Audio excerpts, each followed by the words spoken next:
আসসালামু আলাইকুম। আজকে আমরা ফেসবুকে যে সেটিংসগুলো নিয়ে কথা বলবো সেগুলো এই ভিডিওতে দেওয়া আছে। প্রথমত আমরা আমাদের প্রোফাইলে যাব।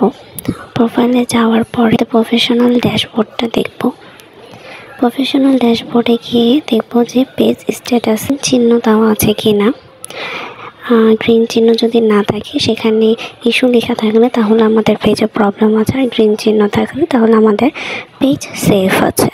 তারপর আমি এলিজিবল টু মনিটাইজেশনে যাব। তো ওটা যাওয়ার পরে দেখতে হবে যে ওখানে কোনো প্রবলেম আছে কি না। তো আমার এখানে কোনো প্রবলেম নেই, আশা করি আপনাদের এখানেও প্রবলেম থাকবে না। টার্ন অফ প্রফেশনাল মোড এই অপশনে যাব।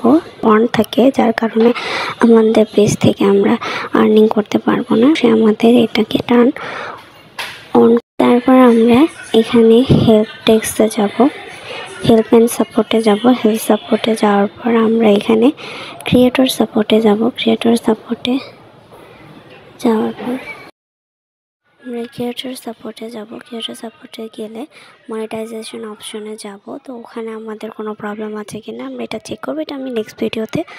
তো আমাদের এখন যেতে হবে সাপোর্ট ইনবক্সে যাওয়ার পর আমরা এখানে যাব ইওর অ্যালার্ট অপশনে। তো এখানে লিখে দিয়েছে নো ভায়োলেশন। তো আমাদের এখানে কোনো ভিডিও নাই। অবশ্যই আপনারা আপনাদের নিজেদের কন্টেন্ট দেবেন, নিজেদের ভয়েস দেবেন, তা কোনো রকমের পেজে প্রবলেম হবে না, মনিটাইজেশন হতে সুবিধা হবে। অন্যের ভিডিও বা অন্যের কপিরাইট মিউজিক দিলে ভিডিও ভালো হয়।